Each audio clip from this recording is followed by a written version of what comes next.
What's up, everybody? Good morning. Welcome to Daily Wisdom. We're going to spend 10, 15 minutes and give you a dose of wisdom that's applicable into your daily lives, your businesses, your relationships, everything that's going on. So today I'm going to be talking about something I think it's important to reflect on towards the end of the year.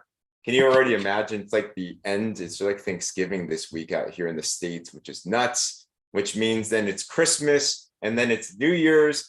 And then it's 2023. Is anyone else tripping out about that? Or is that just me? It's like, where did the year go, right? It's like, oh my gosh. So why there's water in the floor?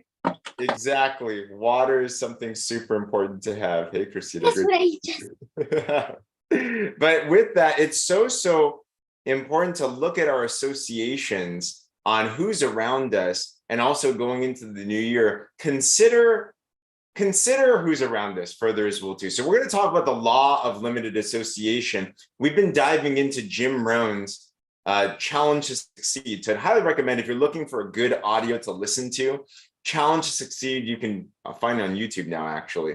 It's one of the most transformative audios to go through. And we're going through what Jim Rohn calls his 5 major pieces to the life puzzle. If you focus on just 5 things, these 5 areas, you can change your life. First was philosophy. Second, we're diving into attitude. And within attitude, who determines your attitude in life, a lot of it comes down to your associations. So if that does sound interesting to you, share this, like this. We're also putting this on YouTube too, so feel free to subscribe to that. But I want to go through a couple of categories in your associations.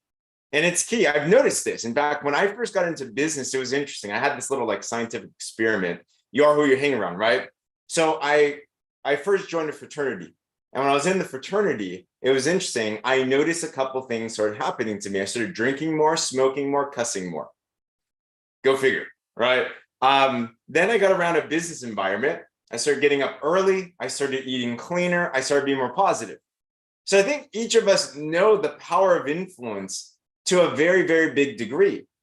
But if what I've started to realize was this, is that the fastest way to change any area in your life, in your health, in your business, in your relationships, is to look at your environment, because it really is the case that you become the average of the 5 best friends around you, right? Put a 1 in the chat if you've noticed those around you have influenced you in some way, whether positive or negative, right? If I hung around Pam and Angie, for example, I think I would start talking a little bit different, which is not necessarily a bad thing. I think I'd be cooler, to be honest, so I got to hang around them more. So you start to look at this and look in the areas that you want to improve on, right? So think of something right now in your life. Yeah, exactly. That's going to be a lot of fun. Whether it's your business, your finances, your relationships, maybe it's your faith. What is an area in life that you really want to change? And in those areas, I want you to think, who are the people that you hang around the most that are influencing you in those areas, right? This is something that you might want to do today and kind of just do a quick little draft. And you want to look in these areas and you want to look at a couple of them. Okay, here's a couple categories. There's some people in your life that you want to associate with, but limited association. You're around them every now and then, right? Maybe they're your family that you see for Thanksgiving, and you love your family. We love our families. But maybe for some of us, to be honest, we have some family members that are not exactly the most positive of influences all the time, right? We love them, and this is not a judgmental type of thing, but there's some people in your family, I'm sure you know who they are. You don't have to say who they are. If you hang around them too much, they might kind of drive you nuts, right? A little bit of time is good, but too much is a little bit too much, right? So kind of being aware of limited association. There's some people that we might have to put some limits, some boundaries on, right? There's also some people that we have to expand our association with. So take a look into your life now and think, in the areas that I want to get better in, who are some people in my life that I need to spend more time with, right? Maybe you want to be better with your health, for example. Stop eating with the person that's eating McDonald's every day, and start eating with the person or hanging around with the person that's eating the salad, for example, right? Start thinking, who are the people that I can expand my association with? Who can I put into my circle? And the thing about expanded association is many times you have to be very intentional about this, right? And it's one of the big life hacks in the world. If you just change the people that you influence around, right? It's easy to limit your association, but it's harder to intentionally put yourself in environments where you expand your association. And there's going to be some people that it takes even more effort in. So maybe you need to hang around the classes they're in. Maybe you need to pick up the phone and maybe get on a conversation with them. Maybe you need to sit down on lunch with them. Maybe you need to be a part of some mentorship, some type of a group, wherever that it is. It typically takes more effort on our end to expand your association, which is also why most people don't do it, because it takes effort. John Maxwell, he's a leadership guru, and he has a very, very simple visual, which he says that everything worthwhile is uphill. Everything worthwhile is uphill. Great relationships, uphill. Great associations, uphill. Great influence, uphill. Anything that's worthwhile. This whole CD we're going through, challenge to succeed. Challenge means that it's going to be uphill. And because it's uphill, most people don't do it, but be intentional. So as I'm thinking this year, I'll just give you a quick story. One of my goals is I want to build up within our business organization. I want to get really strong at culture building. Like that's one thing that I want to expand on my abilities to do. So I'm looking around for people in my vicinity that I can connect with and latch to. Now, one person is the president of international for the company we're partnered with. So I'm actually having bi-weekly sessions with this person, Cameron. Another person that I'm hanging out with more as well too. I'm being very intentional. Just this morning, I had an opportunity to connect with the person that's running all of the European countries for the company and the business that we're partnered with. And they built an organization that 2,000 plus people and has an incredible culture. So I'm meeting with these people. I'm thinking, how do I get into their circles more? How do I get more conversations with these people? How do I add value into their lives? So whether that's coming onto certain calls or hanging around certain events or grabbing lunch with certain people or whatever that it is, we have to be hyper intentional with how we expand our association. So I want you to think, who are some people that you can expand your association with? And how do you expand that more? Maybe it's just being more consistent to certain things. Maybe it's actually finding ways to actually slot yourself into an inner circle or closer in their circle in some way, shape, or form. In fact, for me, one of the big things that I've done is I've always thought when it comes to expanding your association, let me give you a tip here that I've used to get into different circles. I was thinking to myself, what value can I add for them? What value can I add for them? Let me ask you all this question. Have you ever had someone ask you for advice on something? And then you were really happy to give it.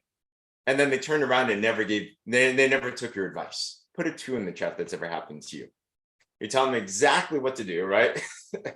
Definitely love Inner Circle, right? And isn't that one of the most frustrating things ever? They're taking your time, they're taking your energy, they say they're going to do something, and then they don't, right? Like, and it's like, oh my gosh, like, okay, I don't know if I'm going to spend more time with them, right? So just know, like, whenever I'm trying to expand my association with people, my goal is it is very annoying, right? I always want to be that person where they want to ask back, right? I want to be that person that they want to actually have me in their circle. I want to add value however that I can. I'm not, while I'm in that relationship, so I can learn more, I can get more. I also want to do everything on my part to fill in gaps, to serve them, to add more value, right? Yeah, emotional vampires. Dang, yeah, exactly, right? So just be very mindful to these things when you're expanding association. It's not hard to, and I want you to realize that people do want expanded association themselves too. Every person wants to feel like they're adding value to people's life, but be the person that they would want to add value to, right? There's nothing that is by obligation. It's all by volunteer. That's the way that I take a look at that. So think, who do I need to expand my association with? And you might want to write down a list. Maybe there's a person in mind. Maybe there's someone that you know that's in mind. Maybe there's someone you don't know, but you should get to know. And add that in. And the last part about association is this.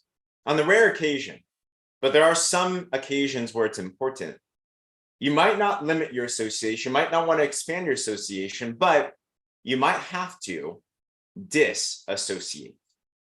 There might be some people in your life that are holding you back so much, that are so toxic, that you've tried to remedy the situation, but it's just one of those situations where you've tried to confront, you've tried to work through things where it's just not serving you anymore, and you might have to disassociate. You might have to remove yourself from that situation. And it's really, really rare. In fact, I think disassociation is probably one of the rarest relationships that you're going to have. Do everything you can to remedy it, right? Do everything you can to have the crucial conversation. Do everything you can to make that a better place. However, there might be some people in your life.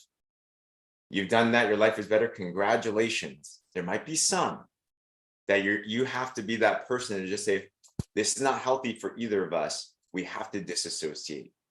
And it's out of love, right? It's out of love that you might disassociate. There's been some people in my life that I just tell them straight up. And you give your boundaries, you give your barriers. I tell them, hey, this is what's going on. And if we can't change this, then we're going to have to limit this relationship here. You have to put those boundaries, right? And there's been times where it's been crossed, very rare. It's been crossed. And I've had to tell them, hey, I spoke about this before. You're not respecting my wishes. I love you as a friend, as a person, but I'm going to have to disassociate. And there might be some people there. And if that is for you, then I'm praying for you for guidance and encouragement and strength, because those are probably the hardest things to do. But sometimes, just like what our sister said right here, sometimes it's for the better, right? So think to yourself today, in your relationships and in the areas of your life that you want to improve on. If we know that the law of limited association is very powerful, it influences you in positive and negative ways. Who are the people you need to expand your association with?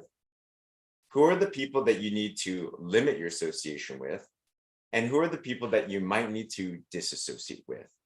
And as you're ending this year and you're going into the next year, this could be one of the biggest breakthroughs in your life, so that you can chisel your attitude, you can chisel your life in a certain way, you know? So with that said, and thanks for sharing that, Nicole, this is powerful. I'm going to read this real quick. Nicole said this as we end this boundaries. If you invite someone into your home and they start breaking things and insulting your decor, you don't have to hate them, but you wouldn't invite them to your home anymore. Wow. Yes. Boundaries are doing the same thing, except your home is your mind. Your home is your heart. Your home is your time and your life. Uninvite the guests who don't know how to treat your home with respect. From Doi Zantamata. What are you allowing inside your home? Consider that today. Thanks for sharing that, Nicole. Hey, other than that, some food for thought today. And if this encouraged you, share this with someone, tag someone in this, and you're more than welcome. We do this session every Monday through Friday, 8 a.m. Pacific. And anyone's welcome to be a part of this. If you're seeing this on your friend's wall, for example, or mine, ask us for the Zoom link. We'd love to see our Zoomers. I see everybody today. So thanks, Ange, and my wife's here, and Carol, and Christina, and Annette. We got Stacy, and Jaiza, Marla, Melissa, Nicole, Pam. Great to see you guys. Now that, have a blessed rest of your day. We'll talk with you all soon, and we'll be back on tomorrow. All right, guys? Bye-bye, everybody.